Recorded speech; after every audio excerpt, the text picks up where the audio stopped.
Hello, everybody. Hello to you guys on TikTok. Howdy. And for those of you on Spreaker, you can't see me, but I'm pointing at you. Hello. And for those of you on YouTube and Facebook and KGRDB, hello to all you guys, Twitter. And so howdy. I appreciate you guys being here. Now, for those of you on TikTok, I apologize, but please just indulge me for a moment. You can go on my Facebook page if you want to. Fair warning. If you want to, you can go on my Facebook page or KGRA. Matter of fact, let me give you the site, which I think everybody should need to before we do this. I want everybody make sure you go to KGRADB.com because we are airing live right there. Really amazing site. KGRADB.com. Man, they have some amazing paranormal shows there, guys. I tell you, they have some. So we are airing live there. We've been with them for quite some time, and I love them. Just love them. And of course, I love the content is phenomenal. But KGRADB.com. But make sure, by the way, if you go there and you subscribe, make sure you put Bishop as your promotion code because you get 30% off for your subscribe. I mean, really. I mean, if you love paranormal like I do, I love the paranormal. You subscribe. It's very inexpensive, and you get 30% off. 30% off. So, KGRADB.com. All right. Now, if you want to check this out right now, it's Facebook.com/Bishop James Long. All one word, Bishop James Long. Or you can go to KGRADB.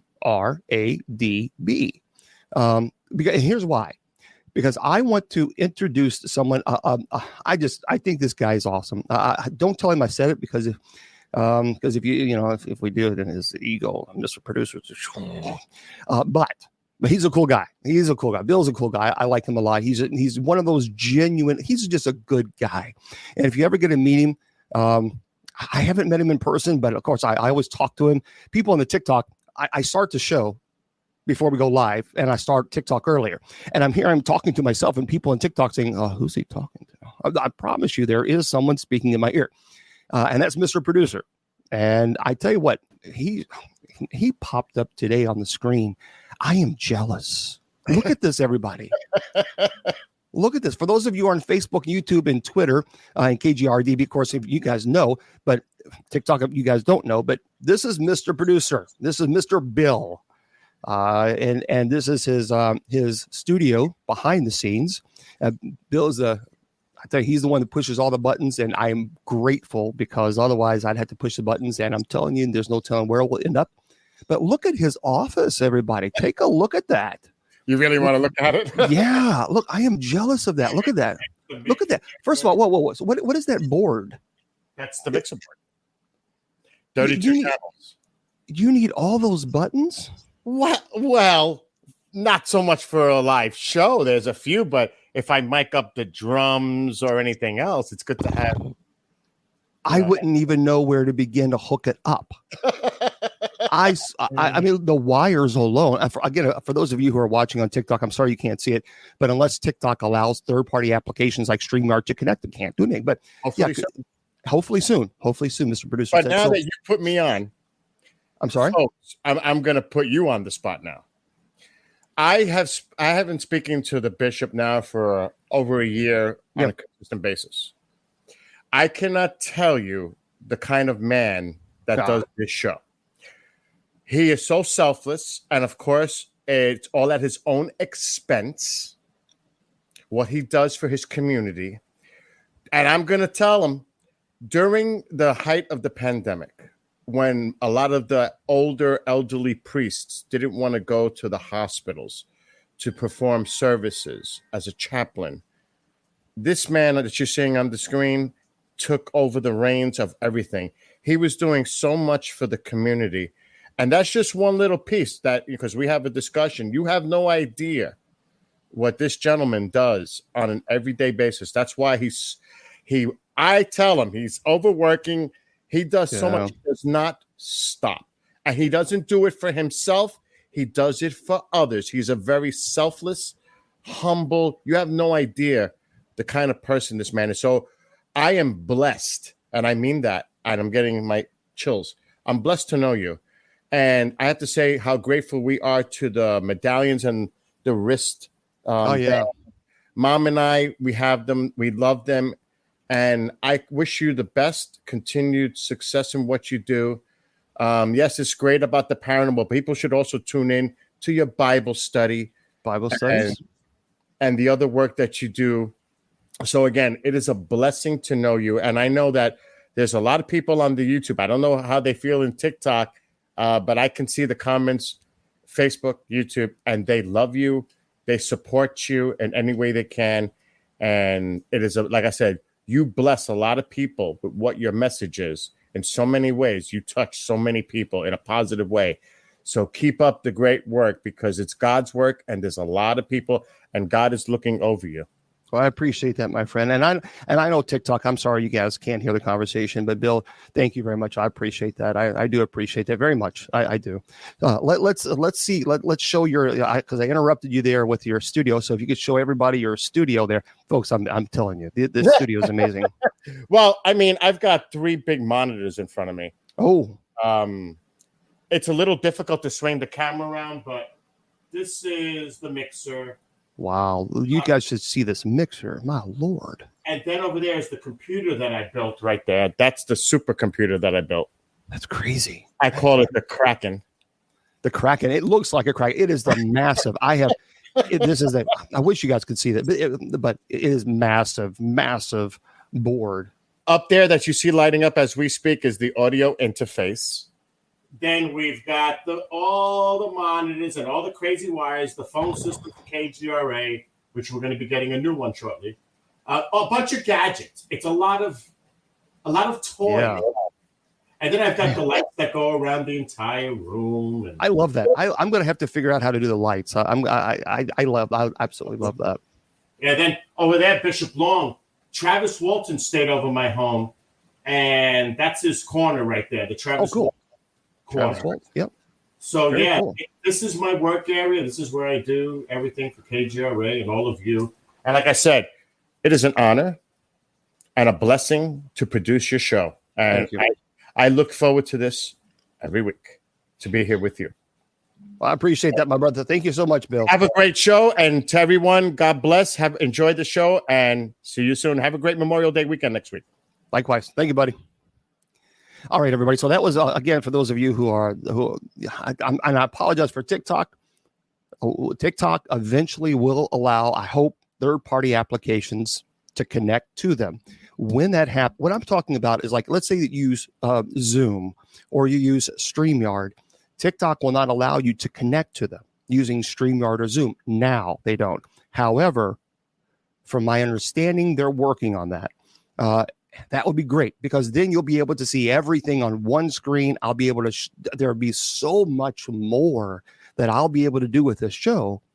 Like showing you videos, showing you pictures, and I can share all this with you. I'm really looking forward to that. I am so excited about that. I can't do it now because I'm using an iPad to run TikTok, and then I have to use my computer on Facebook and YouTube and Twitter. Okay. All right, I'm going to get into your questions. I promise you, I will get into all your questions, and make sure you tell wherever you are. People ask me about shadow people all the time. I am constantly, so tell your friends you need to get on. You need to watch. We're going to talk about shadow people in the first hour.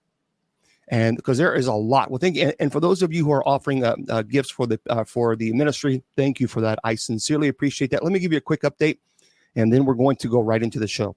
So yes, most of you know that I did crash my car, had an accident. It was a terrible accident. Thank God, it was only through the grace of God that honest to God, I don't know. Well, I do know. It was through a miracle.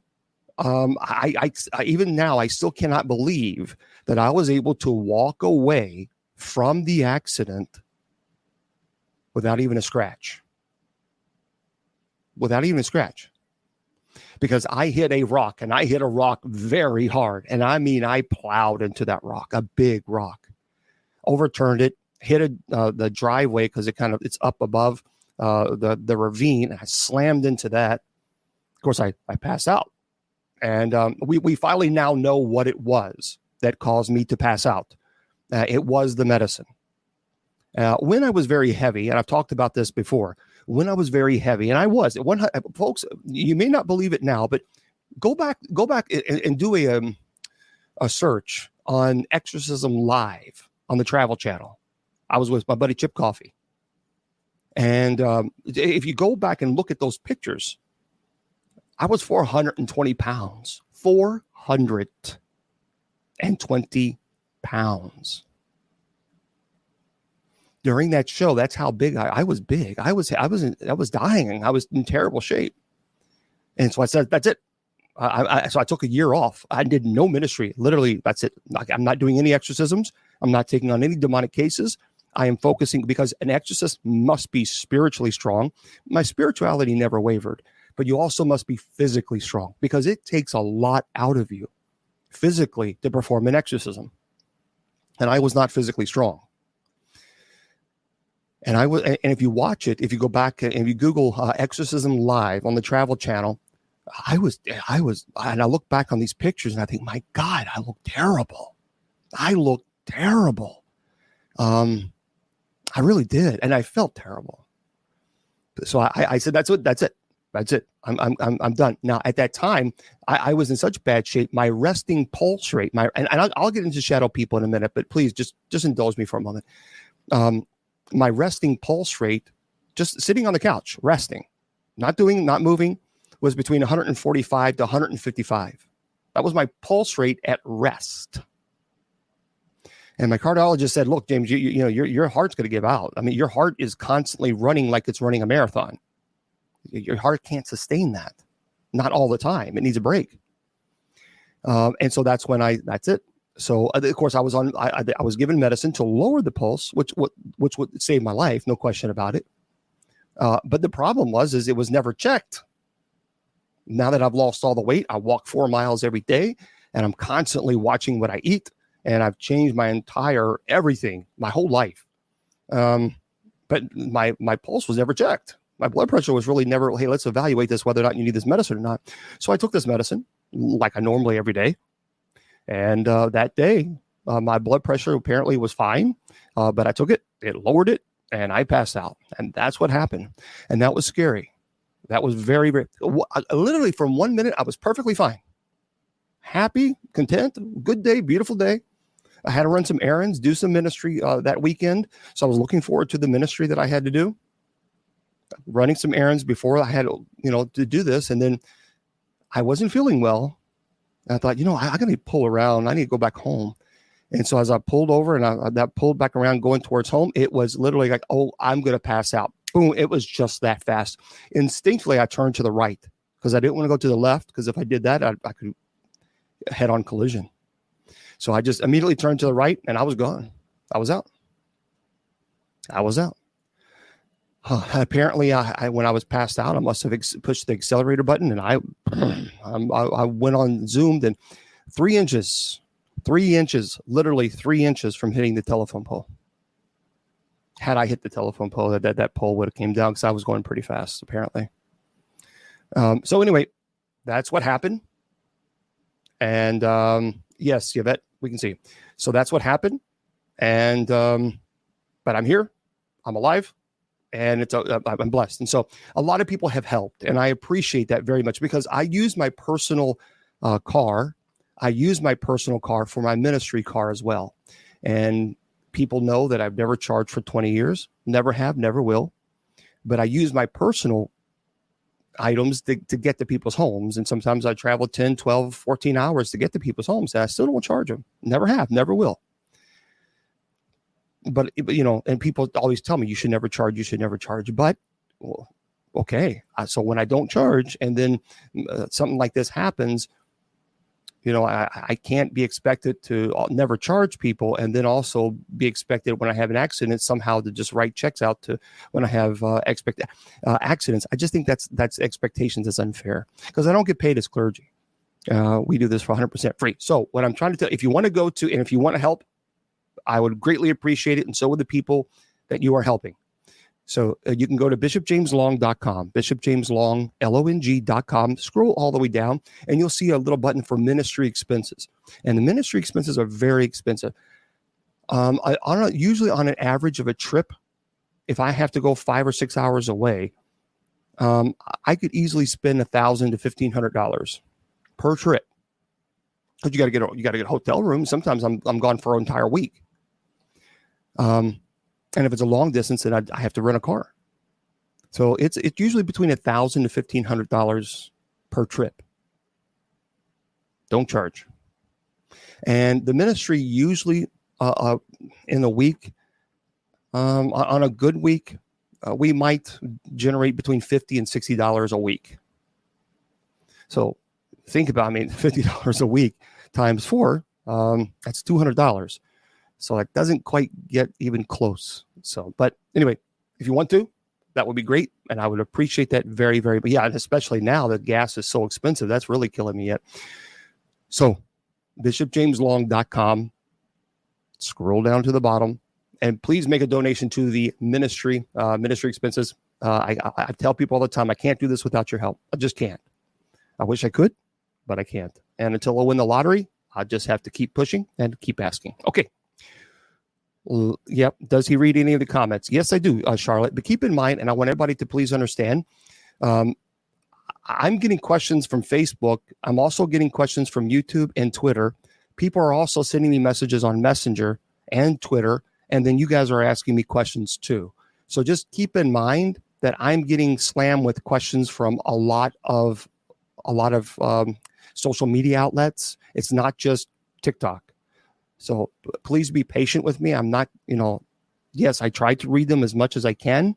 And I'll try to address them as much as I can, but I do get a lot of questions, and that's okay.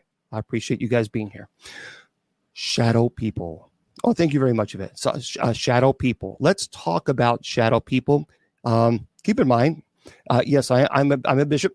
I'm a bishop within the United States Old Catholic Church. I studied for the Roman Catholic priesthood for 6 years, but I decided to join the Old Catholic Church because I wanted to be able to minister to anybody, regardless of who they are, their religious lifestyle, even their faith. I wanted to be able to minister to everybody. And that was very important to me. Very, very important. So again, it's all there. Go to bishopjameslong.com. If you want to know about me, it's there. My bio's there. The church is there. It's right there. Just bishopjameslong.com. All right.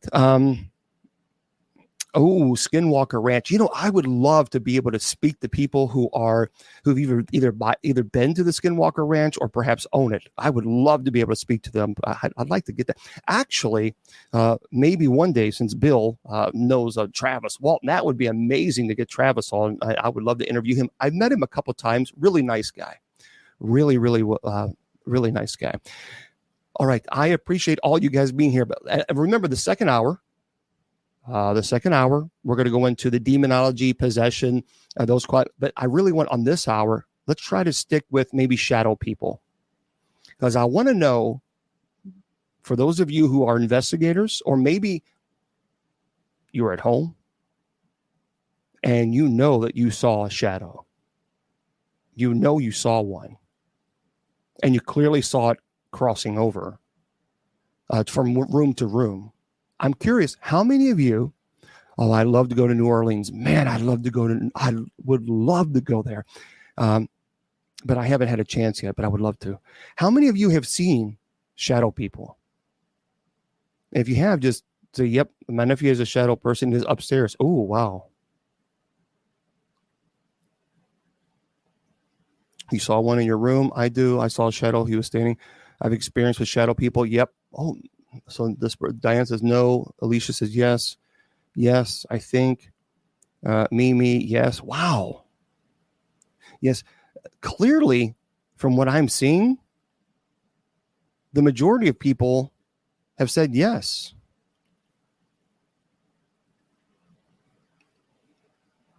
Wow.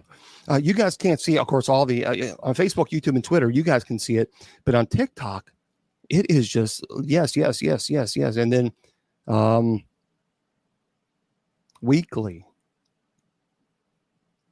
All right, I'm going to remind you of a story in which I saw not only me, but there was 3 other people with me, and I got to tell you what we saw. even to this day, it concerns me. But I'm going to talk about the shadow people that we saw and what happened. There's a lot of theories. There's a lot of theories on shadow people. So let's get into this, and then I'm going to tell you the stories, and then we'll go into your questions and answers. This is a very, very cool site that I found, and I wanted to share this with you because it really does go down to what a lot of the theories as far as what people think. It's liveabout.com, and this person here, Stephen Wagner. This is what he writes here. He says explanations for the shadow people phenomenon. And I'll get to your questions, I promise you. But listen to this. Listen to this. And this is what he says. There's a growing interest in the phenomenon of shadow people. What are they? Who are they? Ghost? Interdimensional beings? Time travelers? Something else? Okay. I mean, think about this for a second. You were reading. You're sitting comfortably on your sofa in the dim light when some movement across the room caught your attention. It seemed dark and shadowy, but there was nothing there. And you returned to your reading, and a moment later, there it was again. You looked up quickly this time and saw the fleeting but distinctly human shape of the shadow pass quickly over the far wall and disappear. And you ask yourself, what was that? People can say, if you see it once and it kind of goes away, you're like, well, it's on the vision, so you can kind of dismiss it. But when you see it again, that's when you start saying, okay, now I know there's something going on here. So, let's see, what is this thing here? Vicky says she's seen some, never felt anything harmful. Goes from the back door to the bedroom across from the door numerous times. Katie, mine would stand in the doorway of my bedroom. Wow. Yvette says, demons are demons, I believe, that can change to many forms. I agree.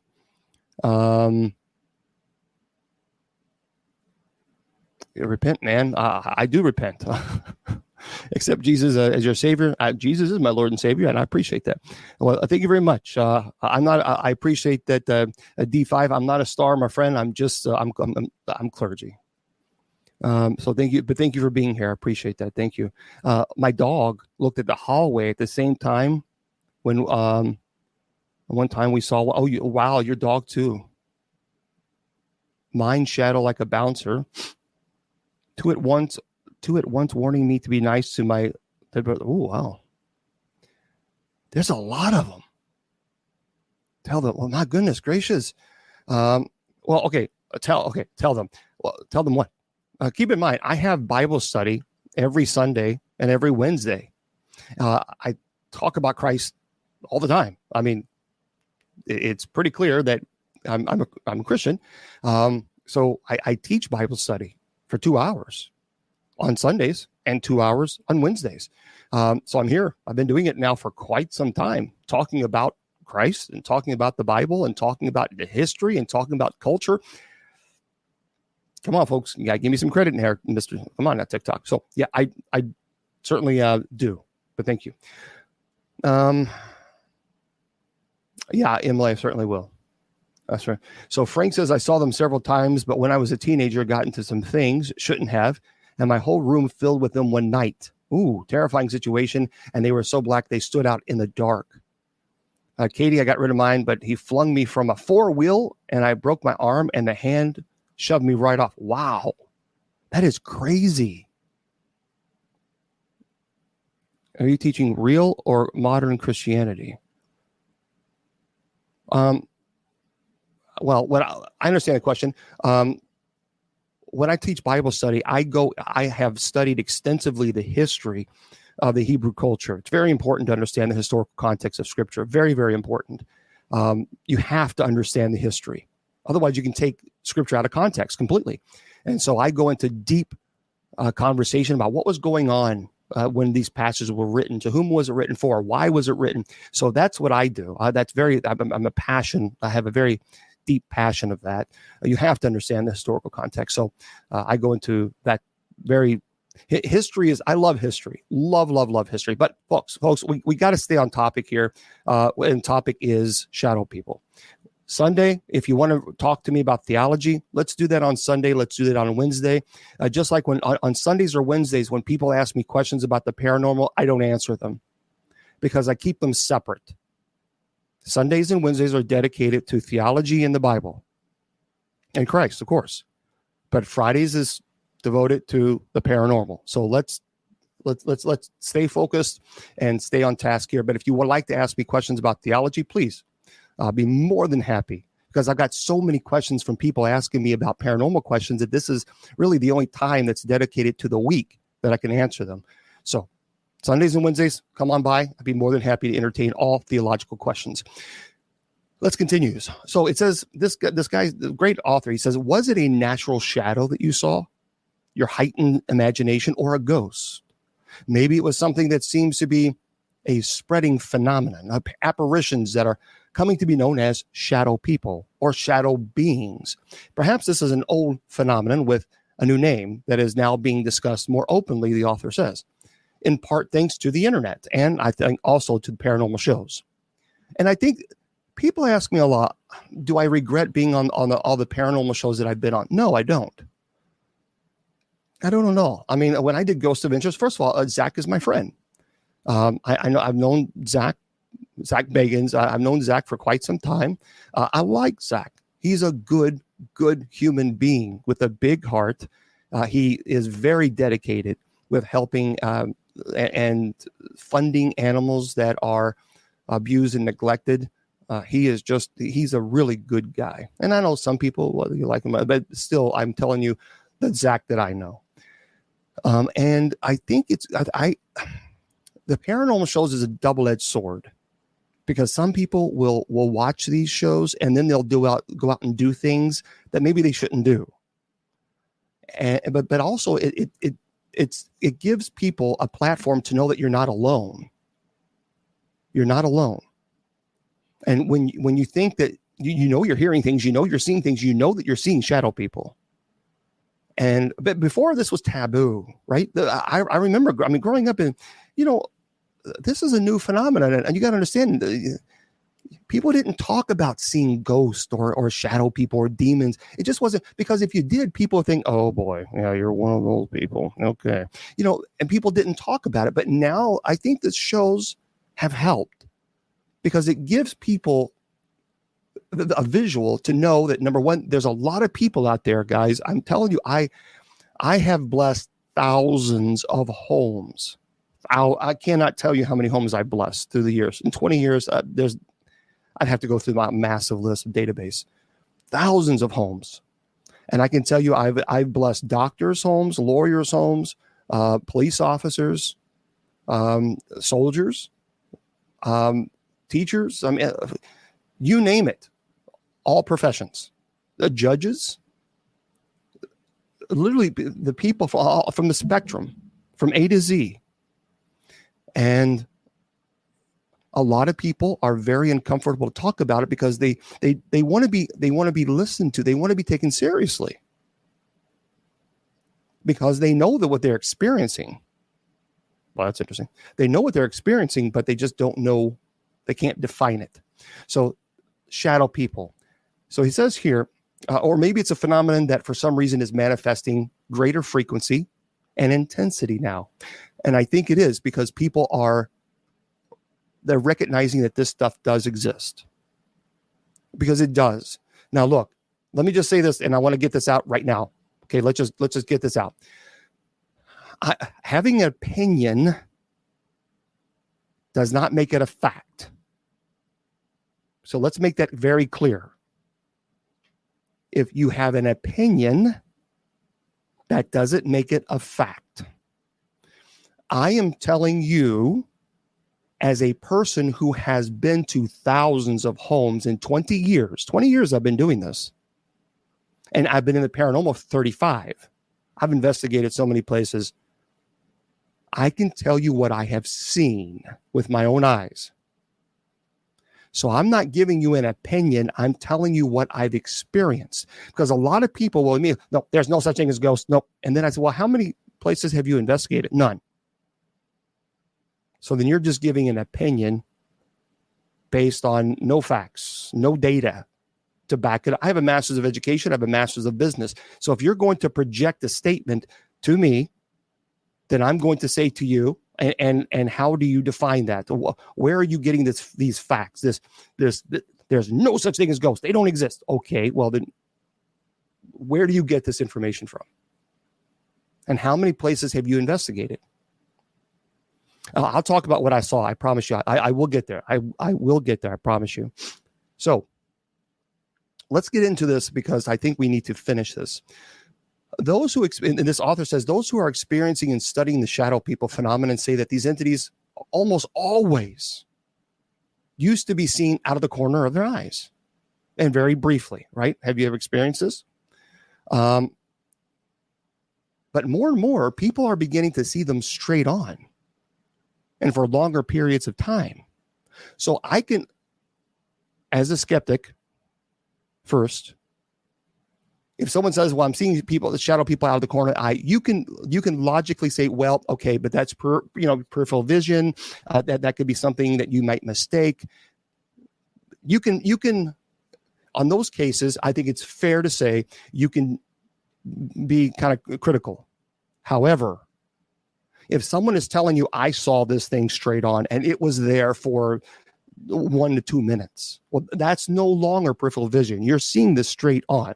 And I'm telling you, I have met people, homeowners from all walks of life, from the unemployed to judges, to police officers, to military, and they have told me, I saw this object. It wasn't on this corner of my eye. I saw it straight head on. I saw it walk in one room into the other.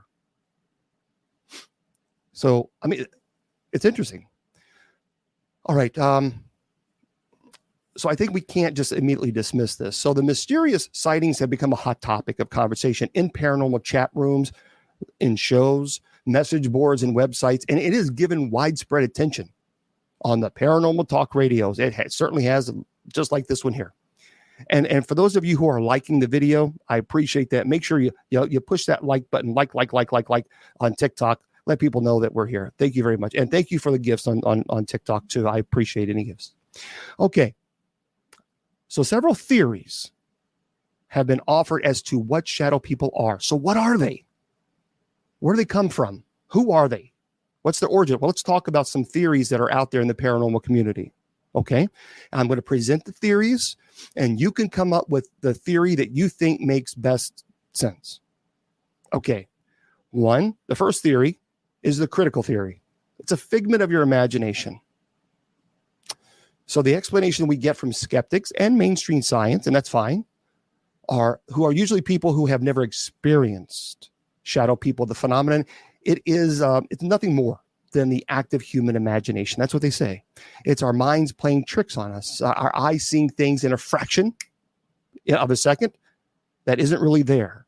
Illusions, if you will. Real shadows caused by passing auto headlights, okay, or some similar explanation. And without a doubt, these explanations probably can account for some, if not many, experiences.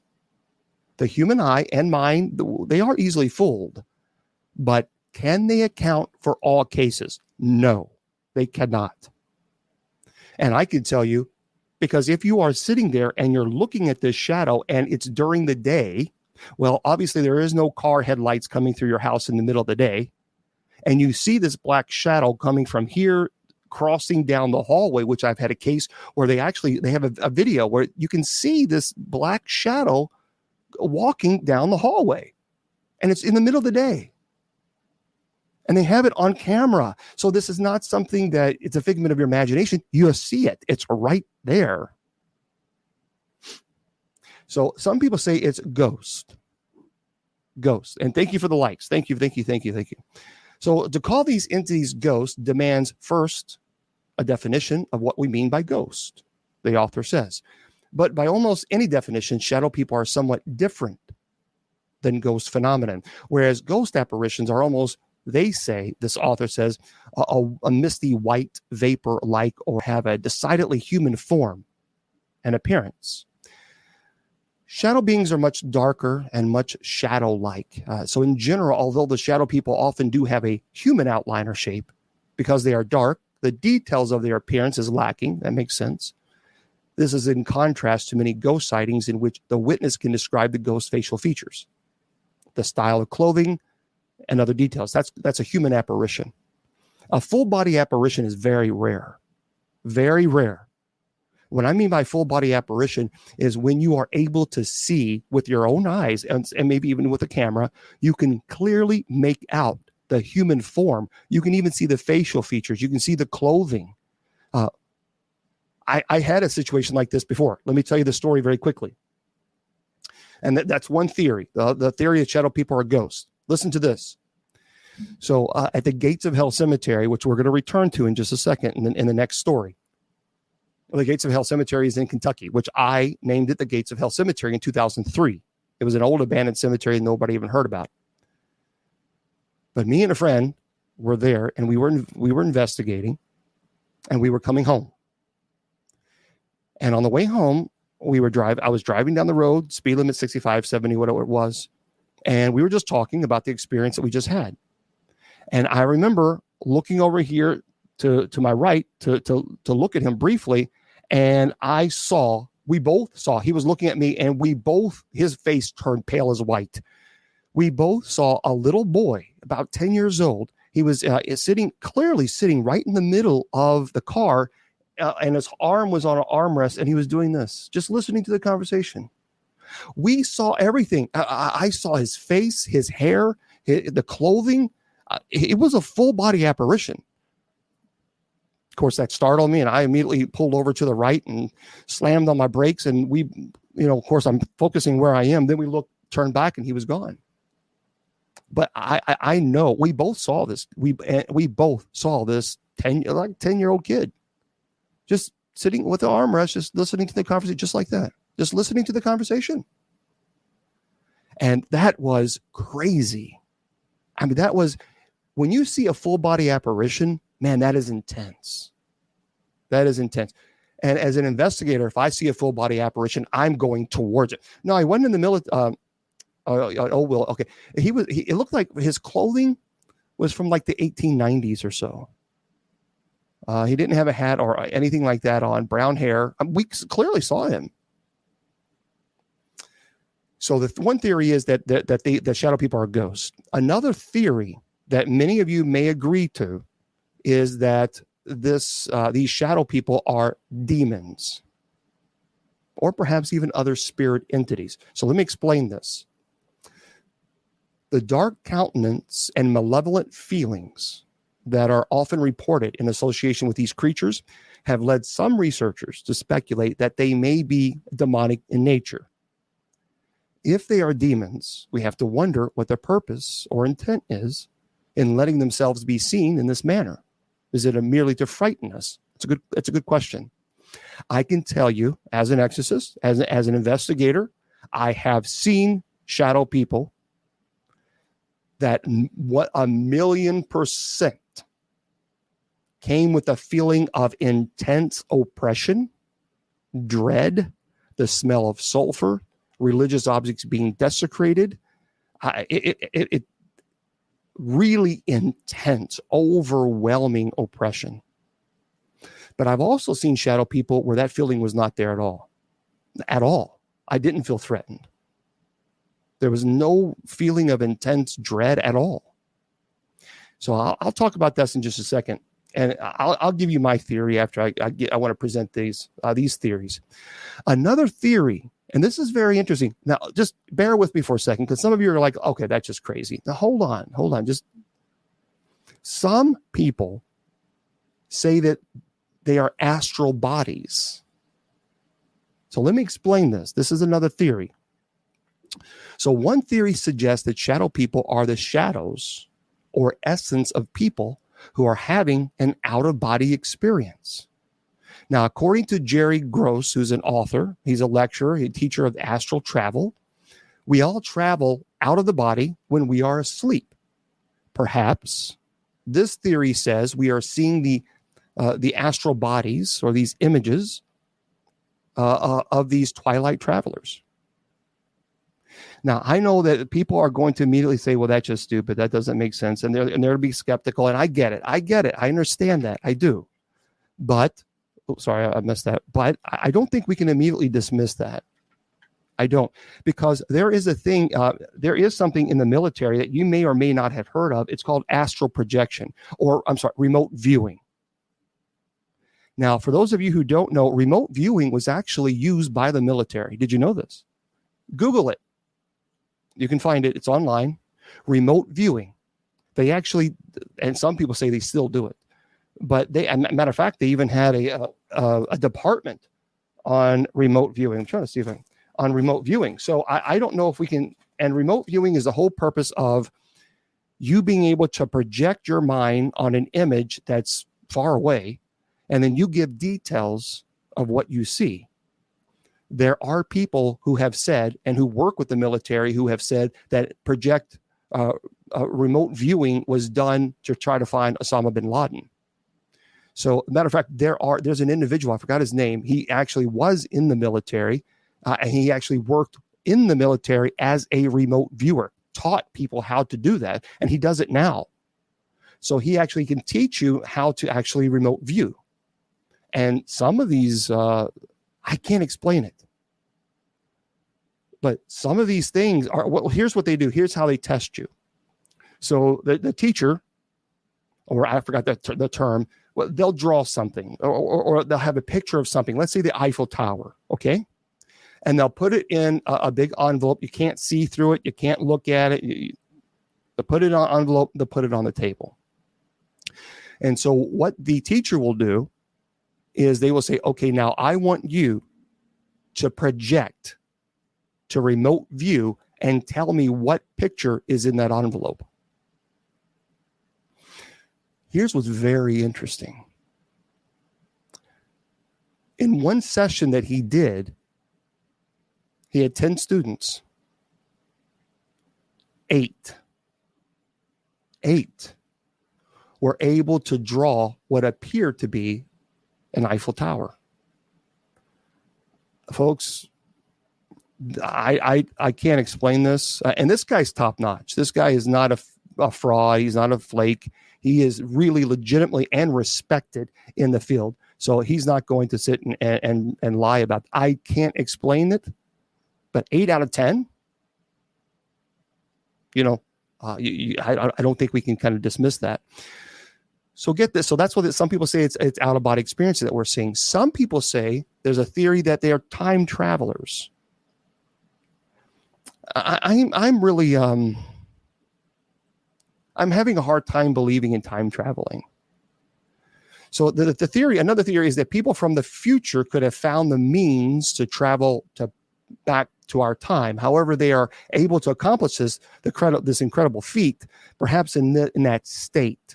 They appear to us merely as passing shadows as they observe the events in our timeline. I don't know. I'm the experiment on the Navy. That's right. There's a movie, Manhattan Project. Not Manhattan Project, but there's a movie on that. I think, it's very interesting. So what do you think about that? Do you believe in time travelers? I'm kind of, I don't know if I can buy that. I have a hard time buying the time traveling thing. Well, that's a good question. Seraph is asking, is remote viewing the same as astral projection? It's the same theory. However, with astral projection, you're just projecting yourself. But with remote viewing, you are looking for a specific target, whatever that might be, such as the Eiffel Tower. That's the target that you're trying to look for. But I don't know. I don't know about the time traveler thing. I'm having a hard time. So yes, in a way, but it's hard to explain. Okay. I don't know. The movie. What is the movie, folks? Help me out there, because my brain is not working today. What is the movie where the Navy did an experimentation? There's a movie out of the battleship, and it doing time traveling. Oh, I can't believe I can't remember that. Does anybody know? I for some reason my brain just said goodbye. Philadelphia. There we go. Kristen Cat. Thank you. Philadelphia. Yeah, the Philadelphia experiment. Check that out. That is crazy. Maybe one day we'll do a show on that. Well, it's not a conspiracy. It's not a conspiracy. It actually did occur in the military. For those of you who don't know this, yep, Philadelphia experiment. You should Google that. That is crazy. I mean, it is insane. And some people actually do believe that they were able to do some really interesting things, scary things, in my mind. But check that out. Philadelphia experiment. Yeah, that's insane. Now, there's another theory about shadow people, and the theory is that they are interdimensional beings. Interdimensional beings. So let me explain what this is. Even mainstream science is fairly convinced that there are dimensions other than the one that we inhabit. So there are some scientists believe that we live interdimensionally. So in other words, there is a universe and there is an Earth identical to ours. And there's a James Long that also exists on that Earth. There is a Yvette Coomer. There's a Dolly. There is a Renee. There's a Gary. There's a Shannon. There is an individual identical, a doppelganger, if you will. That's why some people say that doppelgangers do exist. They almost like time travelers. We see an exact replica of us. But there's a theory out there that we do live interdimensionally, meaning that there's another Earth and another dimension. There's another James Long, but that James Long could be a lawyer. Or that James Long could be a president. Or that James Long could be a bad guy. So it's interesting. It's an interesting theory. And even people who study physics believe that black holes will actually take us from this dimension and push us out into another universe where another dimension exists. That's interesting. That to me, yeah, a multiverse. Yeah, Anton. Yeah, a multiverse. So it says here, and even if these dimensions exist, who or what, if anything, inhabits them? Now, some theorists say that these dimensions exist parallel and very close to our own, although visible to us. And if there are inhabitants in these other dimensions, it is possible that they have found a way to intrude on our dimension and become at least partially visible. If so, they could very well appear as shadows. It has been long held by physics, and this is true, and other sensitives, that beings on other planets of existence are of different vibrations. So science is beginning to look at reality on a quantum level in the same way that particles of the smallest size exist as vibrations. So perhaps some theorize the vibrations of our existence are beginning to mesh with those of another dimension, which accounts for the increase in such phenomenon as ghosts, shadow people, and possibly aliens. For those of you who are like, okay, whoa, I don't know what you said. Think about this. Okay, let me explain it this way. Because some people are like, oh, that's too much science. No. You're going to have to break it down. That's too much science. Think about this. Have you ever seen the movie, one of the best movies in the world? I think, my brain said goodbye. Who was that movie? Well, what is my brain? My brain's just not here today. I got so much on my mind. She was married to Tom Cruise, and it was a ghost movie with the two kids. My brain just said, see you later. I'm going on vacation. Bye-bye. What was that movie called? Nicole somebody. The Others. There we go. The Others. Okay.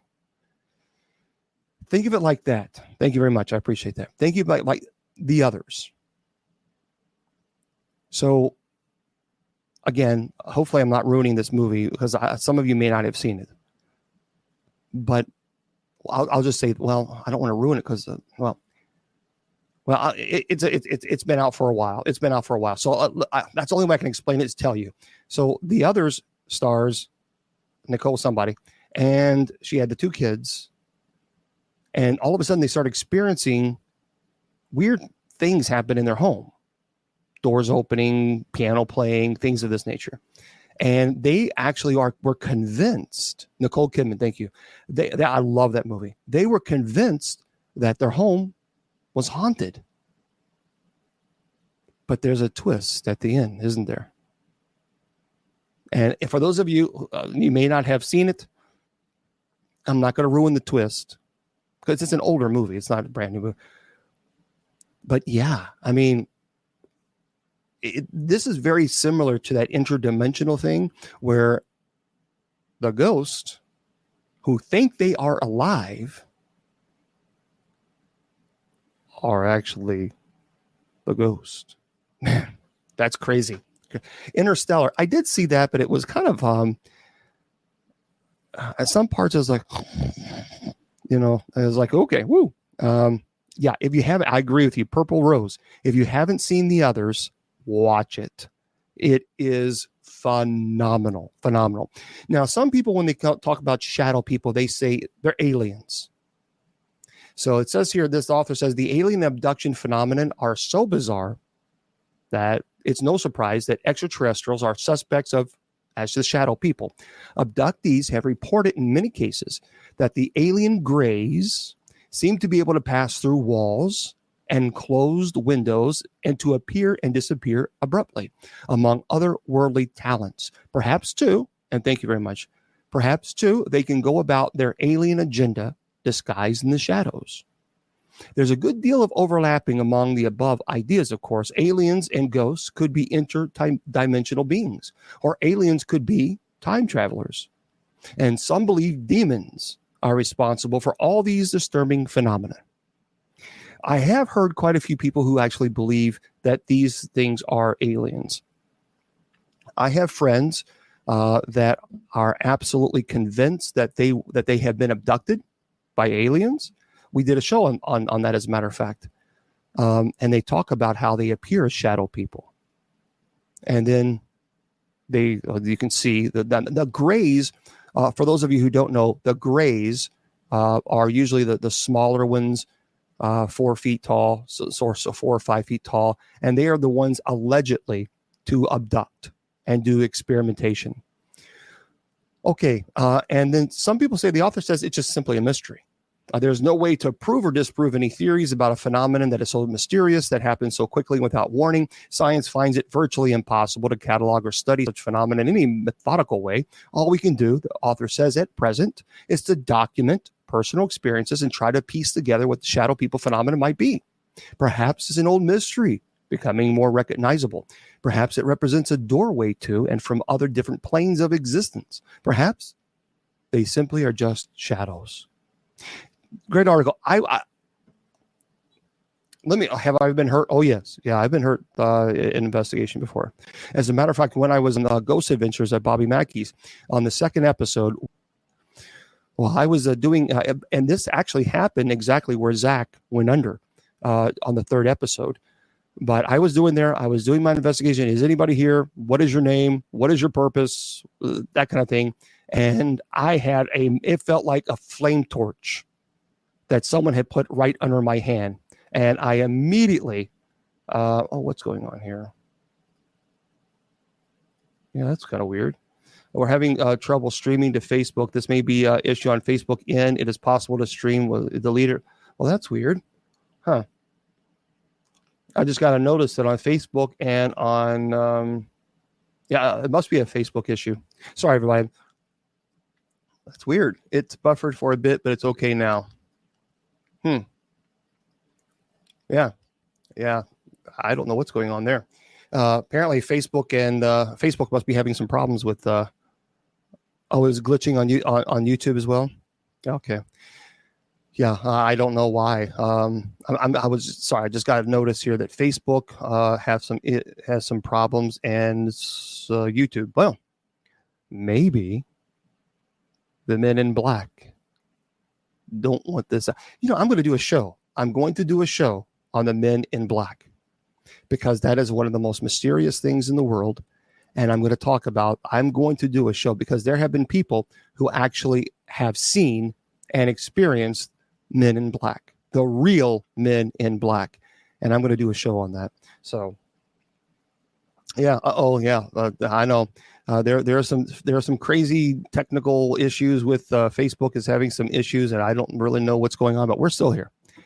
Are the Men in Black real? I can tell you this. Yep, I knew Lorraine. Lorraine was a friend of mine. I can tell you this. People who I know people who have seen the Men in Black and even experienced the Men in Black. As a matter of fact, I'm going to get Willie Windwalker Gibson. I'm going to get him on my show. Willie Windwalker Gibson is a shaman, a very respected in the field. He's been in the paranormal field for a long time. He's a good buddy of mine. And I'm going to see if he would be willing to talk about his experiences with the Men in Black. I'll see if I can get that done. Because it's pretty phenomenal, really is. Because I'm trying to think of okay. It keeps, yeah, I don't know why it keeps cutting out. That's so strange. Yeah, I don't know what's going on. It's definitely not on my end because I have 400 megabytes. So. And it's running perfectly on TikTok. So, all right. Yeah, the Men in Black are scary. It is. Now, by the way, and I'm going to get into your questions in just a second, but let me do this one because I want everybody to hear this. I don't know what's going on with this, the Facebook and why it's acting strange. We're having trouble streaming to Facebook. This may be an issue on Facebook. As possible, the stream was ended or deleted on Facebook. We'll keep trying and let you know if it's resolved. Please check Facebook to ensure the stream looks okay. If this continues for a while, try creating a new broadcast or just remove the destination. Blah, blah, blah, blah. Well, I don't know why. And right now, it's running perfectly fine on stream. It's running perfectly fine on Twitter. And right now, YouTube, I'm not getting any. So it must be a Facebook issue. And it's running perfectly fine on TikTok. So it's definitely not on my end. It must be a streaming issue. Okay, for those of you who like scary movies, if you like scary movies, listen to this. This is from Movie Web by Maria McGinnis.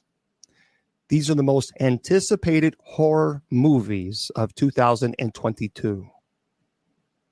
All right, so if you are like getting excited about this, then we'll get into this, and I'll get your questions in just 1 second. Let me get this here.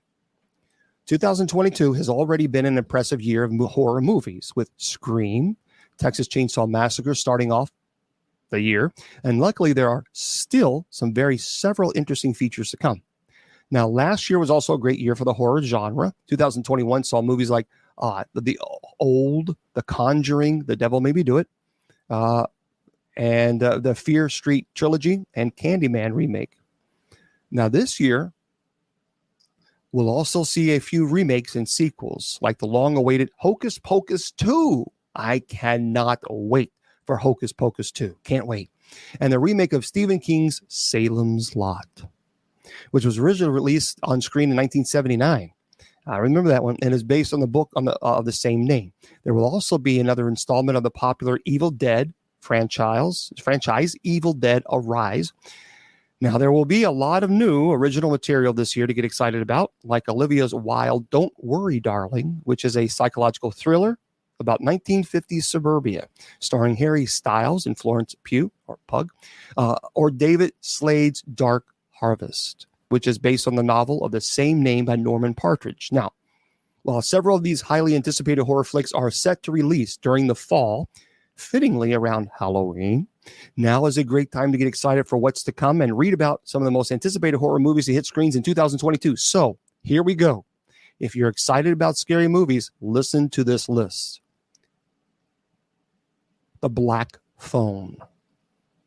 This looks really creepy. Ethan Hawke, I think he's an amazing actor. truly amazing actor.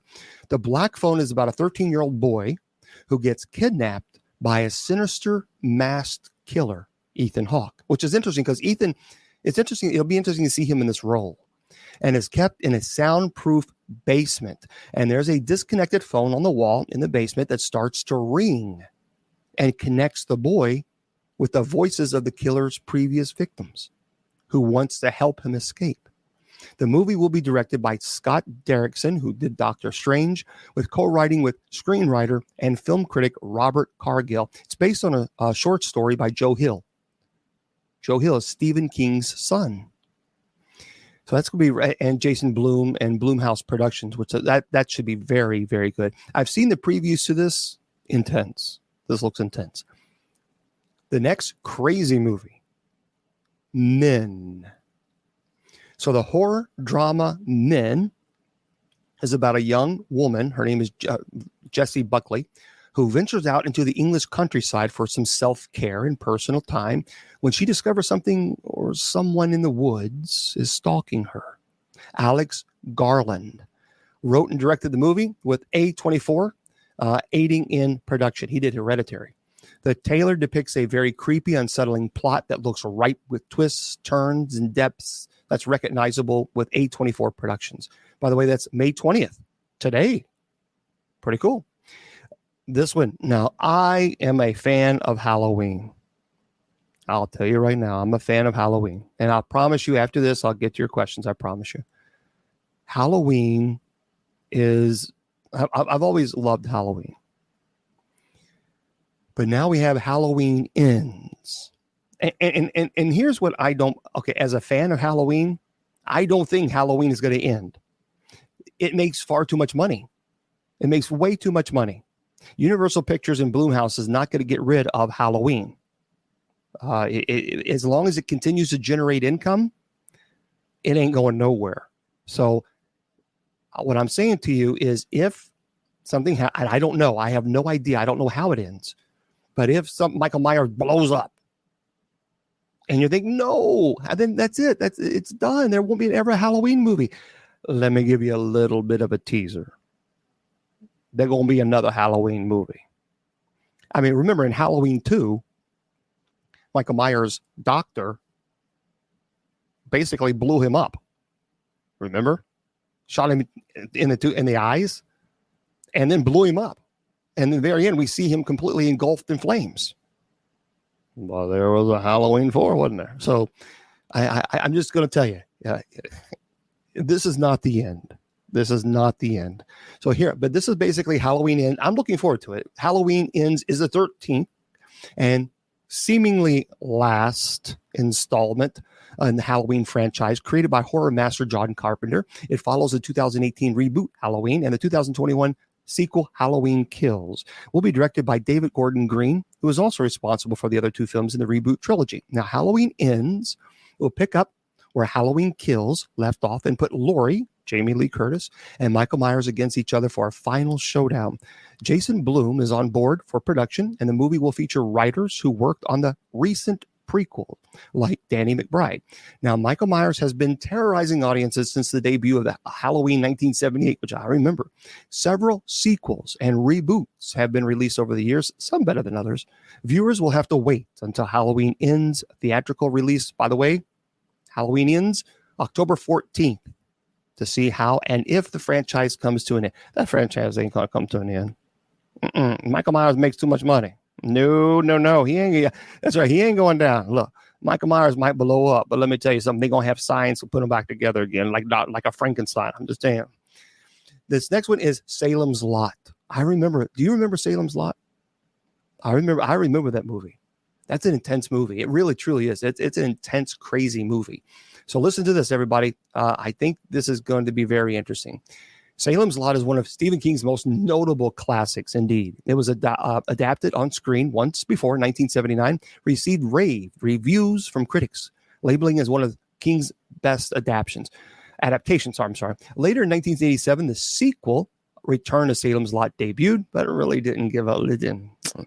Now, the horror classic about Ben Mears, a writer who returns to his childhood home of Jerusalem's Lot and finds it slowly overcome with vampires. Ooh, and is being remade and directed by Gary Dauberman, who did Annabelle and the Nun. His well-known horror director James Wan is also coming on as a producer. The theatrical release of Salem's Lot is for September the 9th, everybody. And there have yet been any trailers or sneak peeks released, but the movie is going to be, they said, Wan and Dauberman are aiming, they're going to try to keep the remake as close to the original book as possible. That's pretty cool.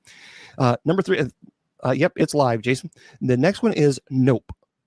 Nope, N-O-P-E, Nope. Okay, so what is this? So yeah, we are live, everybody. Yep, it is May 20th. And right now it's at 8:06 p.m. in the Eastern Standard Time. So this next movie is called Nope. And that is the latest movie from acclaimed director Jordan Peele. Man, great movies. He did Us. Have you ever seen that movie? That's crazy. And also one of the greatest movies I've ever seen, Get Out. Man, that is a crazy movie. It's about so the movie Nope, N-O-P-E, it's about a couple of caretakers at a horse ranch in California that encounter some kind of strange presence that affects animal and human behaviors. Maybe it's aliens or some other strange supernatural force. It's unclear. And the trailer is just as ambiguous as the title itself. However, knowing what Peele is capable of from his past works puts Nope at the top of the list for summer must-sees. I agree. Nope also has a star-studded cast. So the star of Get Out, it will be there. Hustlers, The Walking Dead, Keke Palmer, The Walking Dead, Steven Yeun, I think he's great, and another actress, Barbie from Euphoria. July 22nd. July 22nd is the release date. And then the second one is the second to last, Bodies. That's the name of the movie, folks. Bodies. I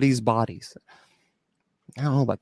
Okay, so anyway, Bodies is another A24 scare hitting theaters this summer. Now it's about a group of wealthy, out of touch teens who play a party game that turns deadly. It's not a novel plot, but something about the trailer makes the characters seem intriguing and comical as they portrayed by an interesting cast of characters. So the movie stars Pete Davidson, King of Staten Island, Rachel Sennett, Shiva Baby, or Chase Sue Wonders, Generation, Maria Bakalova, I don't know, who did Brat, and some Amanda Steinberg, The Hate You Give. Anyway, the movie is directed by Dutch actress and director, and with the screenplay by Kristen somebody, with A24 acquiring the rights in 2018. So it's August the 5th. And finally, the last movie, I'm not even going to try to pronounce these names. And the last movie is Don't Worry, Darling. Take a look at this. Listen to this. The internet has been buzzing about the movie Don't Worry, Darling for a while now, directed and also starring Olivia Wilde. Don't Worry, Darling is one of the most anticipated thrillers of the year. The film follows Alice, Florence Pugh, or Pug, a 1950s housewife who lives with her husband, Jack, Harry Styles, in an experimental utopian society that isn't what it seems.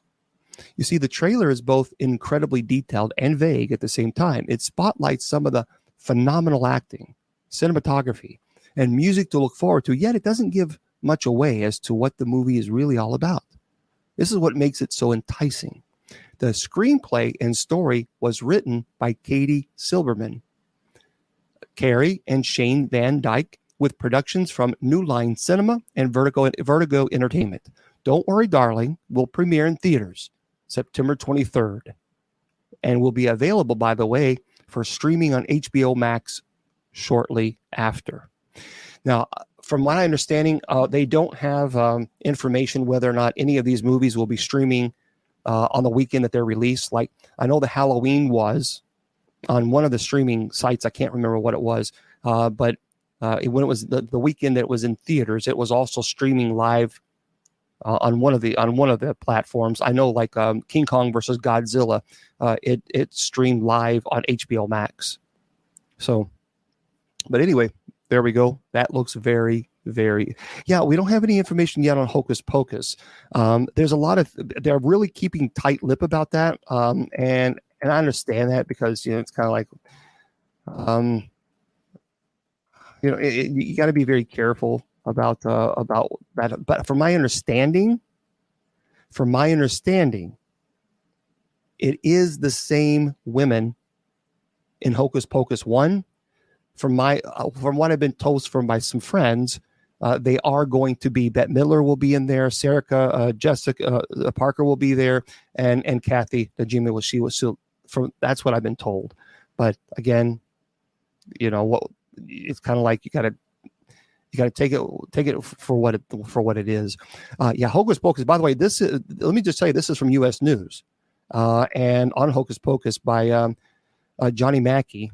And it says here, for those of you who don't know, I'll kind of give you an update. Most of us know I Put a Spell on You. I mean, that's a great song. Nearly 3 decades. Boy, I feel old. Oh, can you believe what we even said? Nearly 3 decades. Man, where's my walker? Nearly 3 decades after Hocus Pocus premiered in 1993, fans continue to watch the Halloween classic on repeat and can't wait for more. I agree. On U.S. News. So this is from U.S. News. Now, in the original movie, Max, this is Omri Katz, lights the black flame candle, bringing Winifred Sanderson, Bette Midler, and her sisters, Sarah, Jessica Parker, and Kathy Najimy, back to life. And luckily, Max is successful in defeating the Sanderson sisters on their mission to suck the lives out of all the children in Salem in hopes of becoming younger and live forever. Now, his plan is only successful, however, thanks to the help of his sister, and a new flame, Allison, and the cat, Thackeray Binks. Now, the Halloween favorite is also starred Sean Murray as a human Thackeray and Doug Jones as Zombie Billy. Now, over the years, the cast has teased a possible second film with Bette Midler, exclusively telling U.S. Weekly in October of 2019, I heard it's going to be fabulous. The Beaches star then joked, I hope they hire me because I want to fly again in the worst way. Now, Parker explained in May 2020 that she and fellow co-stars Midler and Najimy were hospitable to the idea of reprising their witch roles in the future. She says, I think for a long time people were talking about it as if people were moving forward with it in a real way, but we were unaware of it. The Sex and the City actress said, I think now we've gotten to the point where I'll like agreed publicly to the right people. Yes, that would be very, very fun idea. So we'll see. We'll see if the future holds. So it does appear that this is going to happen. And I think it's going to be pretty interesting. Now, after the actress was, by the way, reunited in October of 2020 in support of New York Restoration Project, fans were even more determined to get a new movie from the ladies. So in May of 2021, Disney Plus announced the official return of the Sanderson sisters for the upcoming film Hocus Pocus 2. So Disney has publicly stated the 3 will reprise their role. So, sisters, it's been 300 years, but we're back. Hocus Pocus 2 arrives fall. Those of you who want to know, it's going to arrive fall of 2022 on Disney Plus. Bette Midler confirmed via Instagram at the time. So Midler has confirmed it. 5 months later, Shaw revealed where she thinks her character Allison and love interest Max would be now, hinting that they could come back for the sequel. She says, I feel like she and Max are still together, but I think Allison's from Salem and he always wanted to be in California. And she told Entertainment Tonight in October of 2021, I think they did some sort of compromise and maybe she's in Salem when the witches come back, visiting her mom or something. So there we go. The Andersons, the Sanderson sisters are back. It is official. So the plot, obviously, the 3 young women accidentally, they bring, basically, the 3 young women accidentally bring the Sanderson sisters back to modern day Salem, must figure out how to stop child-hungry witches from wreaking a new havoc on the world. So that is ultimately what's going to happen. It's coming out in the fall of this year. They're back, and I think it's going to be pretty cool. I'm looking forward to it. Oh, Bill, Jason, I just got back from Mansfield, set up a Dark Siege table in Paris. Poor Chip had to cancel his appearance. I know, poor Chip. Yeah, Chip wasn't feeling too chipper. See what I did there? Yeah. So, yeah, I was going to go to. There's a lot of para conferences going on right now. Lots of para conferences, and for some reason, I don't know why, folks, but Facebook and is acting kind of silly on the streaming. But we do have an active crowd here as well on TikTok. So let's get into some of your questions, and we are going to have a good one. I have a feeling we're going to get into a lot of good questions. All right. Yeah, you definitely make sure you go to you check out the books of Dark Siege. I've talked about the Dark Siege many times. One truly my favorite. I love Dark Siege, so you definitely got to do yourself a favor. And Jason, you're more than willing, please place your URL there in the chat room. That way people can know where to go to get your books. I think that would be fantastic. Let's see. Kelsey says, is it more dangerous to use a SLS cam than a recorder? Is it more dangerous to see spirits rather than talking to them? Here's the deal. Anyway, any type of communicating, any type of communication tool, anything that you use to communicate with the spirit world is dangerous. And I know that a lot of people in the paranormal community doesn't like me to say that, but I'm not going to lie. I'm not going to pretend. I'm not going to cover it up or sugarcoat it. It is dangerous. And you have to be very careful because you don't know who you're communicating with. So there's a danger there with paranormal investigation. And again, we don't know who we're communicating with. Now, I believe that we all have a sixth sense. And I always tell people, you never act with a doubtful conscience. You may allow an evil to occur. So I'm going to say it again. Never act with a doubtful conscience. You may allow an evil to occur. So what that means is if you're a paranormal investigator, you go into a place and your body is saying, no, don't go in there. Don't do it. This is wrong. This is bad. Turn around. You have at that moment, your conscience is wavering, doubtful. You don't know if it's evil, but you go in there anyway. And then you get hurt. Or if you're a leader, and you bring people in there and then they get hurt. You've acted with a doubtful conscience, and therefore you may allow an evil to occur. Someone or yourself could get hurt. So I tell people all the time, if you go into a place and your body says it's time to go, then you need to listen to that and you need to go. And if you don't, then you've acted with a doubtful conscience, and something bad can occur. I always, if I feel uncomfortable, now, of course, if I'm investigating, that's different. I am investigating as an exorcist for a representative of the church. I have to gather the information. I have to gather the data to validate whether or not the individual or family is suffering from a demonic infestation issue. I have to. That's a part of the ministry. I also know that it requires, and there are consequences, but it requires great faith, but it requires an understanding that there are consequences for doing this. And I recognize that. And I have accepted those consequences, because I have accepted my call from God to be an exorcist. I have taken a vow of celibacy. That was a personal vow, a personal choice that I took. I just think it's very, very dangerous for someone like myself to be so involved in demonic cases and possession and then have a family. I just think that's too dangerous. And so for me, I have taken a vow of celibacy. I am 100% devoted to this ministry. This ministry is my life. This is my passion. This is not something that I do when I'm bored on a Saturday night. This is something that I do 24/7. I think about it constantly. I am working on it constantly. I am working on cases all the time, because I've devoted my entire life to this. But I also know that there are consequences for doing this ministry, and I accept those consequences. And that's just that's the way it goes.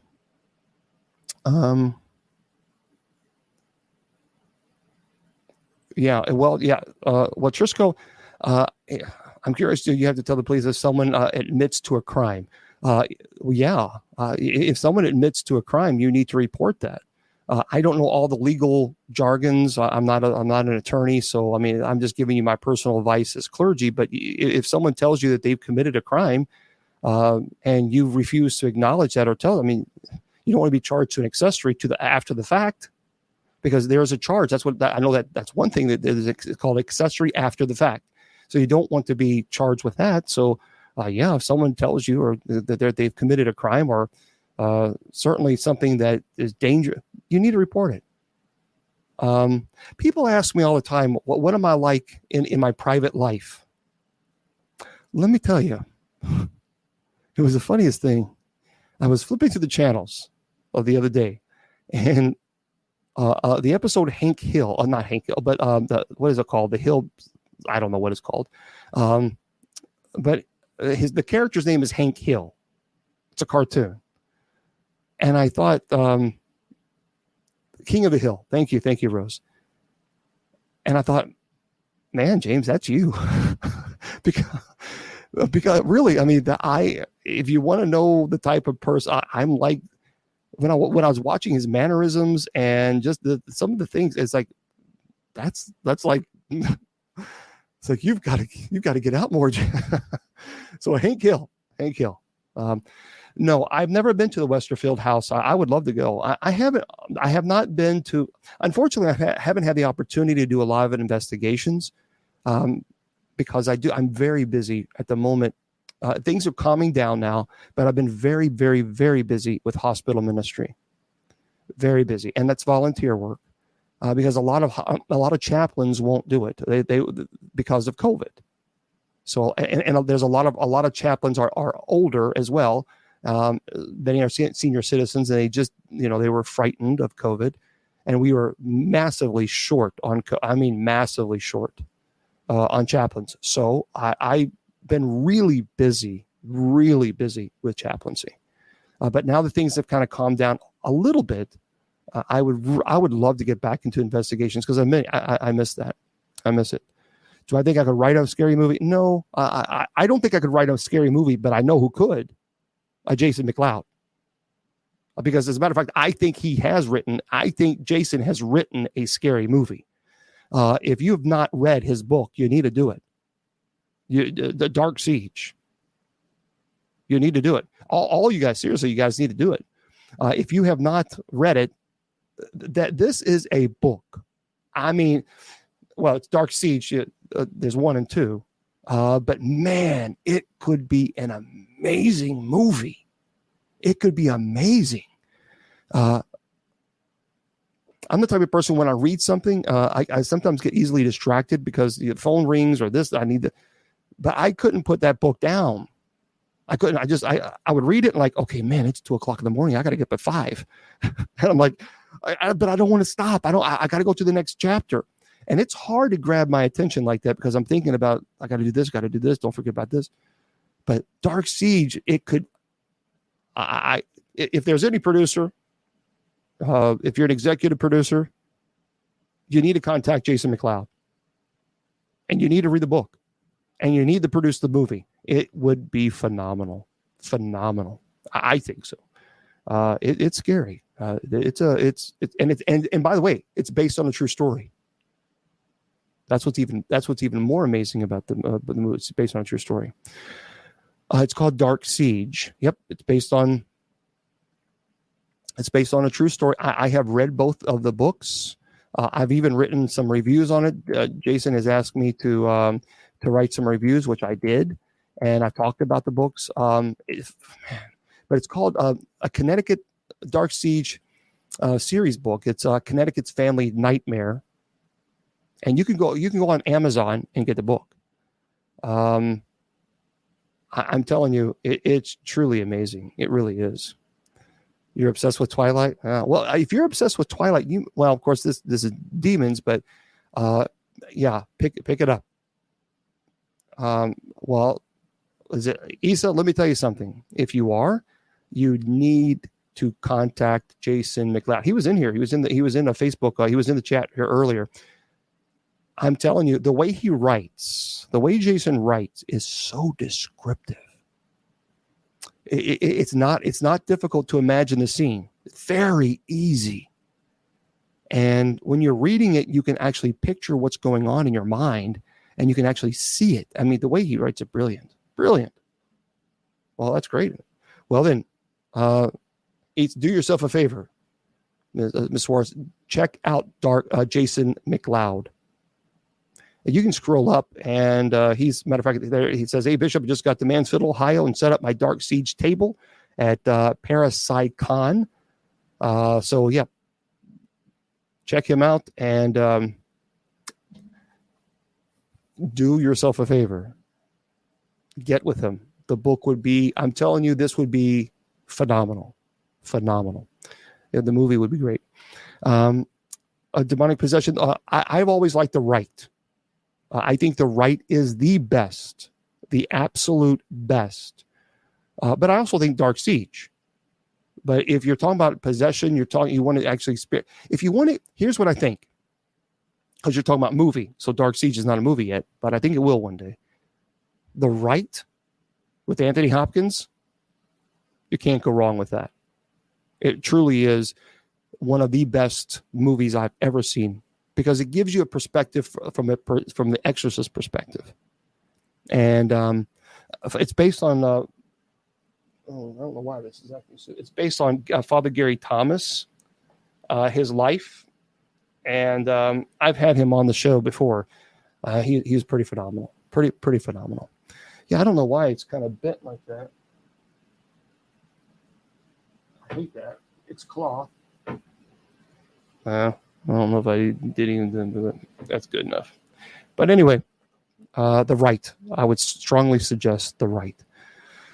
Hey, Bishop, first time here, amazing facility. Can't hear you because I'm at Cracker Barrel for dinner. I'll try to listen. There's Jason right there. There's Jason in the chat room. Miss Suarez, you definitely need to contact him. I'm telling you, as someone who has been in this field for a very long time, I've read a lot of books, and I can tell you his is the top. Okay, Ashley says, besides demons, what do you feel personally scares you most about paranormal? Example, black eyes, children, aliens, Wendigo. You know, I got to tell you something, Ashley. What frightens me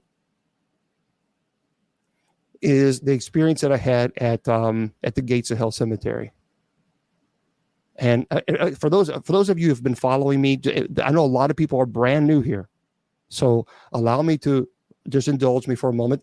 I'm an exorcist for the United States Old Catholic Church. I studied for the Roman Catholic priesthood for 6 years, but decided to join the Old Catholic Church because I want to serve everybody regardless of their faith or sexual orientation or gender, etc. I want to be able to minister to everyone, period. There you go. Plus, I think women should be ordained and priests should be married. Okay. Now, I went to a place called the Gates of Hell Cemetery, which I named back in 2003. It's an old abandoned cemetery in Kentucky. No one even knew it existed. Nobody knew existed. And I was in the paranormal community at this time, so I know pretty much the places that people were talking about. And I was with 3 friends, and we went back to the very back. It's a very small cemetery. There's a fence that surrounds it. It's like a horseshoe shape. And outside of that fence is lots of trees and caves also. Well, we went back there. We went back to the very back of a big tree where unfortunately there's a lot of sacrifices of animals that occurred. It's terrible. And it was the middle of the summer, and all of a sudden the crickets stopped. Everything got quiet. It was around midnight. And the only noise that we heard was the top of the trees were swaying back and forth. Like we could see it. We didn't feel any wind, but it was swaying back and forth. And then we saw shadow people. Occasionally it was like 1 or 2, and then 3, and then 30, and then 60 and 90. I mean, they were just multiple, and they were going around dark, and we all saw this. Bishop David Price was with us. And so we knew that something wasn't right. And so we it's time to go. And so because we weren't there to perform the minor rite of exorcism. We just knew that we were this was dangerous stuff. So we walked out to the front, and one of the investigators turned around, and we could hear him shake. And we were like, what in the world? And this was at midnight, and it was a full moon that night. And the moon was behind this big tree. There was a tree right in the beginning. It was a big entrance, big, huge tree. And so he was shaking. We were like, what in the world? So we turned around to see what he was looking at, and he was shining his light on this tree. And to this day, I've talked about this before. I don't know what this is. It drives me crazy because I don't know what it is. I can't define it. But it was a massive creature. We all saw this. Every single one of us saw it. To me, it looked like a bat, like a 10-foot massive bat. It had a long torso. We could see it so clearly because the light was shining right on it. We could even see even the abs on the torso. It looked like a bat. I mean, the wings were huge. They were spread out. Eyes were solid red. We could see the claws on the feet. That's how clear this was. And it was looking right down at us. It didn't say anything. There was no noise. But I'll tell you this. We all knew that if we walked 1 foot closer, we were going to get attacked. We knew. Don't even think about going an inch closer. And unfortunately, I don't know, Maddie, I don't know what's going on with Facebook. Apparently, the Facebook is having some streaming problems, so I'm not really for sure. For those of you, I don't know what's going on with Facebook. It didn't look like a gargoyle. It looked like a bat. It looked like to me, it looked like a big, huge 10-foot bat with a long torso.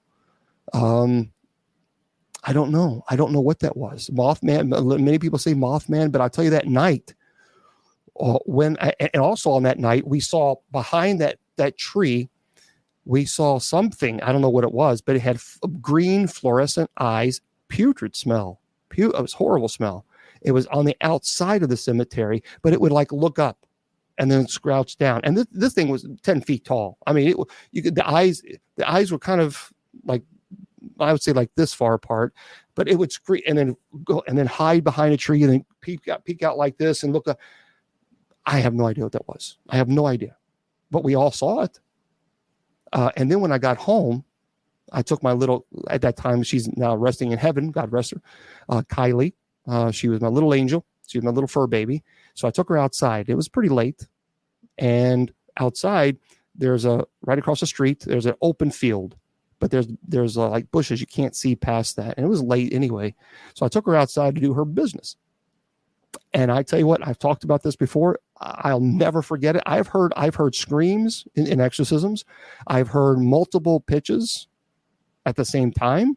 I have heard the bass and the high pitch at the same time.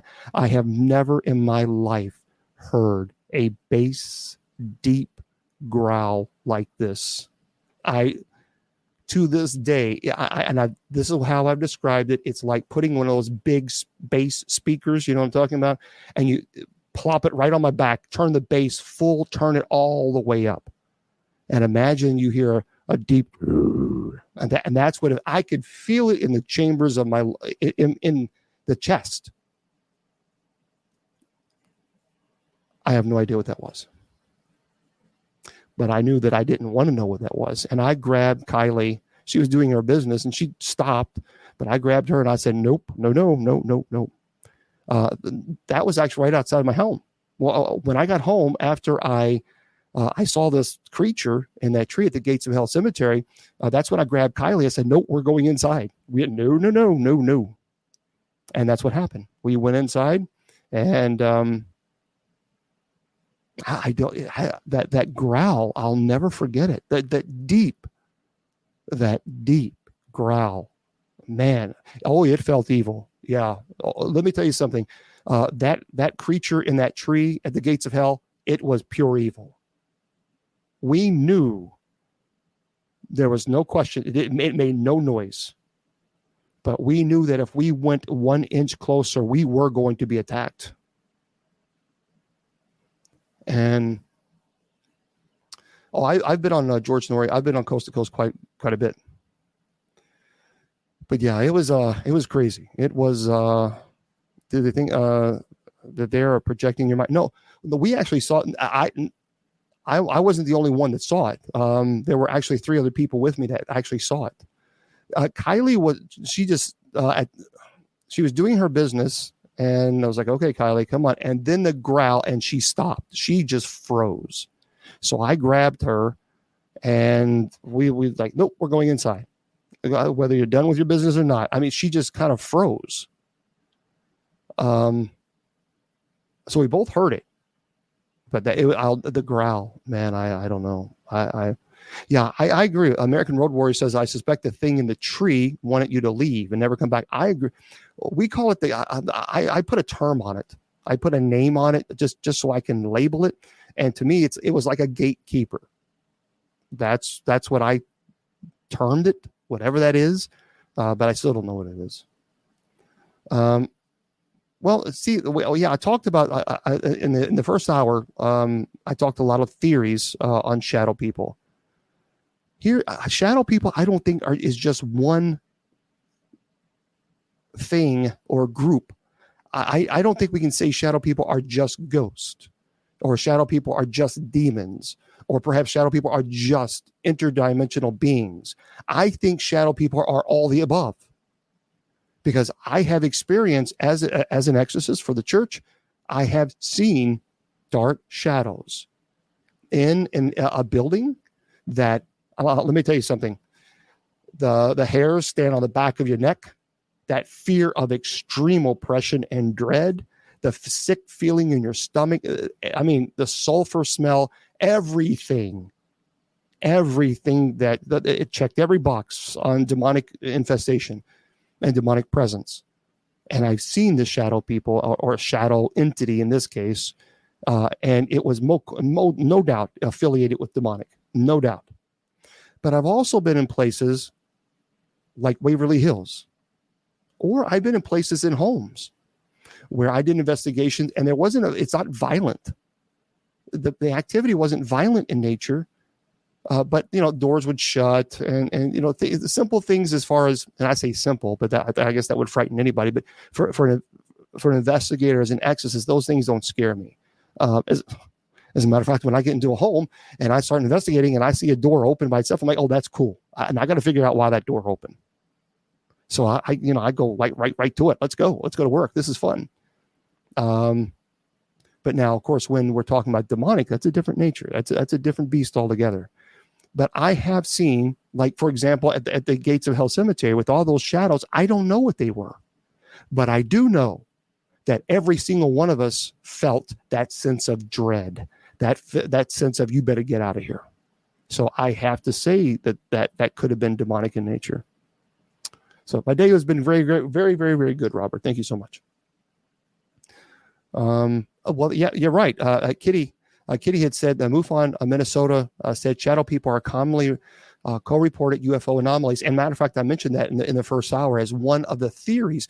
What I want to do is I wanted to present to you theories that on the shadow people and say, okay, this is what people are saying. And that was one of the theories, actually, that people are saying that they were grays. So it's fair.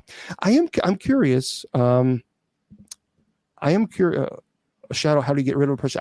That's a good question. I'll talk about how to get rid of it.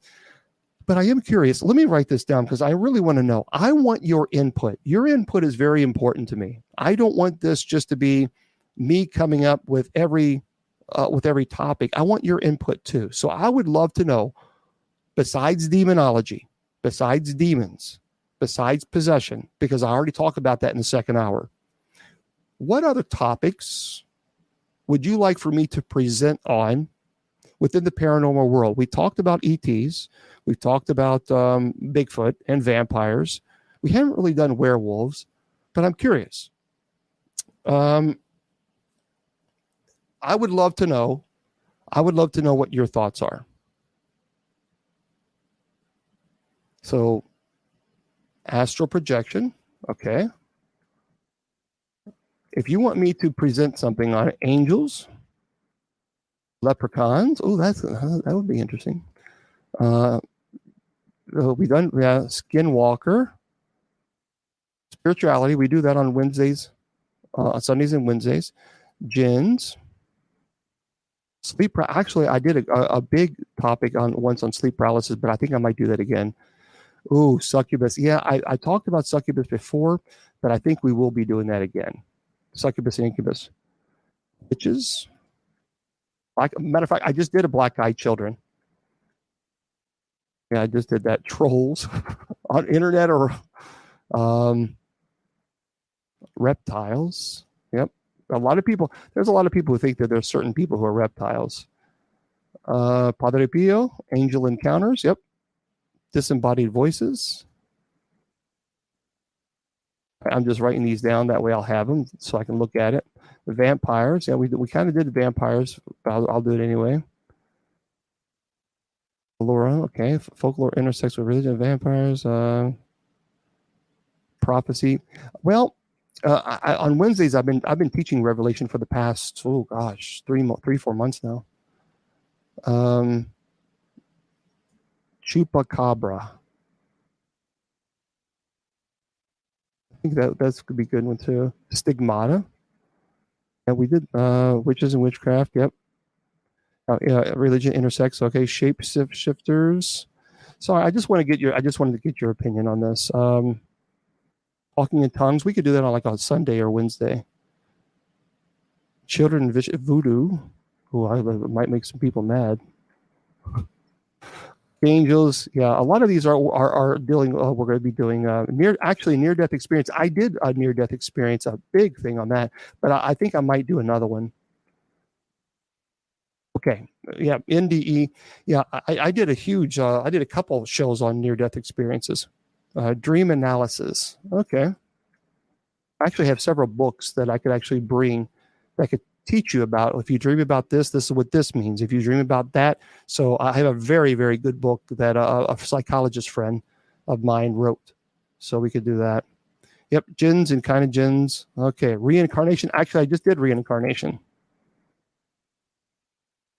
How to cleanse a home. That's a good one. How to cleanse a home. I think that's a good one. Okay. I appreciate. There's a lot. Curses. Yeah, curses. I like the idea of how to cleanse a home. I think we can definitely. There's so many. I mean, my goodness, we have a whole premonitions. Oh, that's a powerful one too, isn't it? Okay. Baptism, Bishop, please. I want to learn, please. Well, Kendall, we can do baptism like on a Sunday. I tell you what, on Sunday, because on Sundays we do Bible study, but I keep Fridays strictly for paranormal. But I can start talking about the 7 sacraments and teaching the 7 sacraments. I'll start doing that maybe this Sunday. Yeah, holy relics. Again, those are anytime when you're talking about religion and faith like that, I keep it separate. Okay, so. Native American folklore. Yeah, my grandmother was Cherokee. So, well, yeah, thank you, Bobby. Thank you so much. All right. So yeah, let's see. Matt is asking a question. He's an exorcist. Is his job. Hence, that's a paranormal question, and was asking how you can believe in ghosts. Okay, well, that's a fair. Okay, all right, Matt. Well, people ask me this all the time. They ask me, how can you believe in ghosts and be a bishop and be clergy as well? How can you do that? Because they tell me there's no such thing as ghost, and that they don't exist, and they're all demons. And so therefore, you cannot possibly believe that ghosts exist. Well, actually, yes, I can. And I appreciate the question, Matt. And let me give you a little theological or theology course here. Actually, the Bible confirms that ghosts exist. And actually, the Bible confirms that the disciples knew that ghosts exist. And it even confirms that Jesus acknowledged that ghosts exist. Now, some of you are like, wait, what are you talking about? All ghosts are demons. No, the Bible does not say that at all. Just the opposite. So for those of you who want to know, let me tell you how. You need to read Matthew 14, verse 26. Matthew chapter 14, verse 26. This idea, this belief that all ghosts are demons, no, it's not. The Bible doesn't say that. The Bible does not say that. It says just the opposite. I'll tell you. Matthew chapter 14, verse 26 says, during the fourth watch of the night, Jesus went out to them walking on the sea. And when the disciples saw him walking on the sea, they were terrified. It's a ghost, they said, and cried out in fear. But Jesus spoke up at once. Take courage. It is I. Don't be afraid. Okay. What does that tell you? Number one, and people say, well, it meant demons. No, it didn't. The Septuagint did not say demon. You cannot confuse ghost with demon in the Septuagint, in the Greek New Testament. You can't. They're two different words. So here, Matt and anybody else, let me explain this. What does that tell you? When the disciples saw Jesus and said it's a ghost, then that tells you something very important, that they had the concept of what a ghost was. So therefore, they must have known or had a cultural belief or have heard or believed that ghosts exist.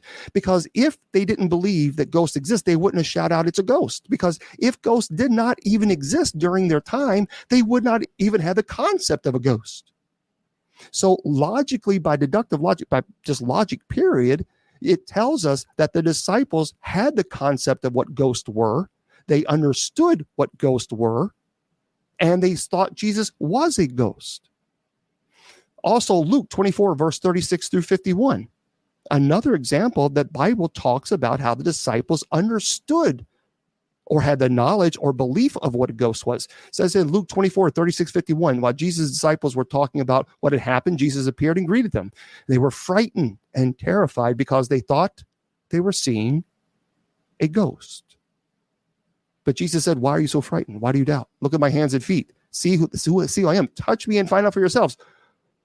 Ghosts don't have flesh and bones as you see I have. Now, look at that from a logical perspective.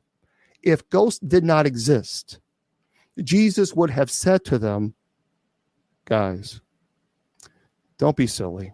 Ghosts don't exist. But that's not what he said. He clarified ghosts don't have flesh and bones, implying that they have what? Spirit form. So even Jesus himself acknowledged that ghosts exist. Because if Jesus did not if he didn't know that ghosts exist, he would tell them ghosts don't exist. That's what but he didn't say that. And so if we look at this from a biblical perspective, then we clearly see the Bible actually acknowledges that ghosts exist and that they're not demons. Do not tell me, well, the Septuagint meant demons. No, it did not. It's very, very clear. The Greek New Testament is you can't confuse. That's like confusing car with a dog. You can't confuse the two. So there we are. So that answers that question, because people always say, how can ghosts are all demons? Nope. That's not true at all. Thank you, Bill. That's not true at all. There's nothing in that talks about that in scripture. It's just like I said, just the opposite. So I don't know. But it's pretty interesting. It is very, very interesting. All right. So let's see, we're going to add, I wanted to get into these, but that's okay. Angels on earth, I affirm absolutely. Stay away from Ouija boards. Stay away from them. There's nothing good that can come from a Ouija board. Nothing. I have had cases of possession that started with the use of a Ouija board. As a matter of fact, if you read Dark Siege, my buddy Jason McLeod's book, or two books, it's based on a true case, a real case, and it all started with a Ouija board. It's not an innocent game. It is dangerous. You don't know who or what you're communicating with. And once you begin to use that Ouija board to make communication or a connection with that spirit world, you don't know who you're communicating with, folks, but you're given the invitation. And once you give the invitation, that's all the demonic needs. Stay away from it. No, there's not unfortunately, I wish there was a movie on Dark Siege. There needs to be. There needs to be a movie because it's based on a true story and it is phenomenal. So even any, okay, because people are going to say, well, what about this? And what about this? And what about this? And what about, okay, folks, anything that you use, I don't care what it is. I can use this remote control right here. This remote control that's, I don't know what it's for. This remote control, I can use this remote control as a tool to communicate with the spirit world. This is dangerous.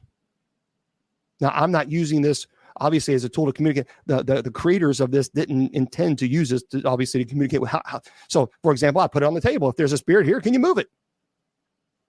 So I didn't do it, obviously, but that is a form. That is opening a portal. A portal is nothing magic. There's nothing magical about a portal. I can use this and open a portal with this object. A portal is just communicating with the spirit world. That's all this is. When I say I'm not trying to minimize it. I'm simply saying that no matter what you use, no matter what it is, if you communicate with the spirit world, you don't know who you're communicating with. People tell you, and people will tell you all the time, don't fall into this trap. And again, people don't like when I say this, but I don't care. I'm going to tell you the truth. Because one case that I worked that happened with possession, someone told that person who were playing with the Ouija board, I can funnel out the good from the bad. No, you cannot. No, you cannot. No. No matter what anyone says, you can't do it. No one has been able to prove 100% that you could funnel out the good from the bad, because if you can, then you need to speak to me, because I know a patent attorney and we're going to be rich. So far, no one's taken me up on that offer because you can't do it. Because once you open that door to the invitation, you can say, I want to communicate only with good spirits. So only good spirits answer. Is anyone here? The demonic entity doesn't give a damn about what you want. They don't play by the moral ethical code. I mean, you're thinking morally, ethically. They don't care about that. You can't have your cake and eat it too. So if you're going to open the door of communication with the spirit world, if you're going to do that, then you need to understand that there are consequences that come with that. And the demonic entity may in fact say, that's an invitation. Hello, my name is John Doe. Oh, John Doe, how are you? I'm fine. How old are you? 30. Or Sally, I'm 8 years old. And before you know it, you think you're talking to a kid, but now all hell breaks loose in your house because you were never speaking to a kid in the first place. And once the invitation is given, then you need to understand the bad and the good comes with it. My friends, I want to thank you so much for being here. For those of you on Facebook, YouTube, and Twitter, I'm sorry for Facebook and decided didn't want to do it, but hey, you're here, and I appreciate all of you. Make sure that you all go to bishopjameslong.com, bishopjameslong.com, and sign up. I teach online courses, by the way, so you just go to the class link, and make sure also you go to kgradb.com and sign up. Make sure, if you're going to do that, make sure to put Bishop as the promo code. Now, for those of you on Spreaker, I'm going to say goodbye to you here pretty soon, but 10 o'clock, we do have night prayer. So please come with us, Spreaker.com/show/night prayer. Night prayer, all one word. I tell you all the time that your value does not decrease based on someone's inability or refusal to see your worth. You are priceless, and never, ever let anyone convince you otherwise. God bless. The Sacred Division has been brought to you by Bishop Long's online paranormal course. Learn demonology, angelology, paranormal studies, and genealogy. It's 100% online, and you learn at your own pace. Please go to www.bishopjameslong.com and click on the paranormal course link.